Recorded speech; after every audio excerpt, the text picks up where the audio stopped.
బీజేపీకి bad time నడుస్తున్నట్లుంది. మహిళా నేతల వివాదాలు రగిల్చిన చిచ్చు ఇంకా చల్లారక ముందే అగ్రనాయకత్వం మళ్లీ ఇబ్బందుల్లో పడింది. బీజేపీని మొత్తం మోడీ, అమిత్ షానే నడుపుతున్నారంటూ పార్టీ ఎమ్మెల్యే చేసిన కామెంట్స్ కమలదళంలో ఉన్న విభేదాలను బయటపడేశాయి. బీజేపీలో నియంతృత్వం నడుస్తోందా? కమలంలో అంతర్గత ప్రజాస్వామ్యం లేదా? పార్టీ మొత్తాన్ని నడిపించేది ఇద్దరు వ్యక్తులేనా? రాజకీయ ప్రత్యర్థులు ఇలాంటి ఆరోపణలు చేయడం మామూలే. అయితే సొంత నేతలే పార్టీ నాయకత్వం మీద, అగ్రనాయకత్వం మీద విరుచుకుపడితే మాత్రం సంచలనమే. ప్రధానమంత్రి మోడీతో పాటు బీజేపీ అధ్యక్షుడు అమిత్ షాపై ఇలాగే విరుచుకుపడ్డాడు మహారాష్ట్ర బీజేపీ ఎమ్మెల్యే. ఏకంగా ఆయన ఆ ఇద్దరినే టార్గెట్ చేసి కమల దళంలో కలకలం రేపారు.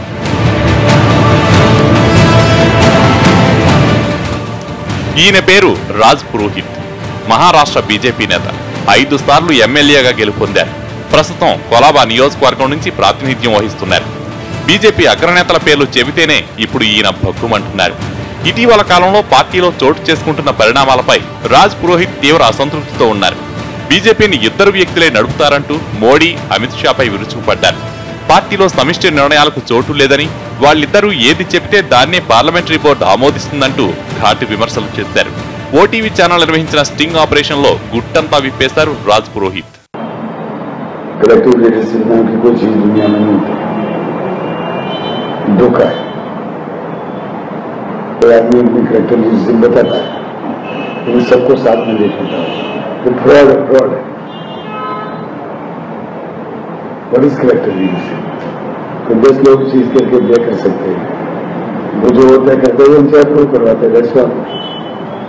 जब टाइम आता है चुनाव का, तो ये जो सारे कमेटी में उनके किसी में जमीन के पैसा लेंगे। నల్లధనంపై ప్రభుత్వం తీసుకుంటున్న చర్యలను కూడా రాజ్ పురోహిత్ తప్పుపట్టారు. పాన్ కార్డును తప్పనిసరి చేస్తే వ్యాపారుల మద్దతు కోల్పోతామన్నారు.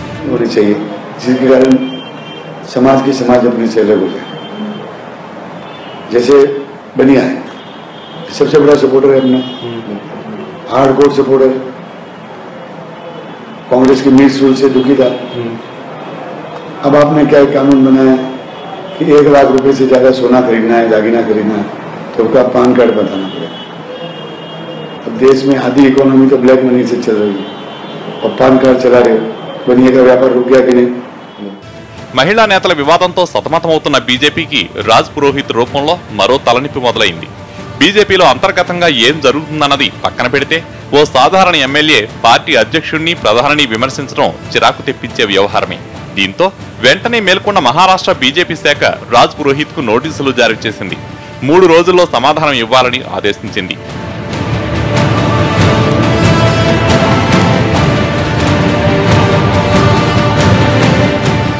బీజేపీ నేత నోటి నుంచే మోడీ, అమిత్ షా వ్యతిరేక వ్యాఖ్యలు రావడంతో కమలనాథులు కూడా ఆత్మరక్షణలో పడ్డారు. మహారాష్ట్ర కేబినెట్ లో మంత్రి పదవి లభించకపోవడం వల్లే రాజ్ పురోహిత్ అలాంటి కామెంట్స్ చేశారంటూ కలరింగ్ ఇచ్చే ప్రయత్నం చేస్తున్నారు.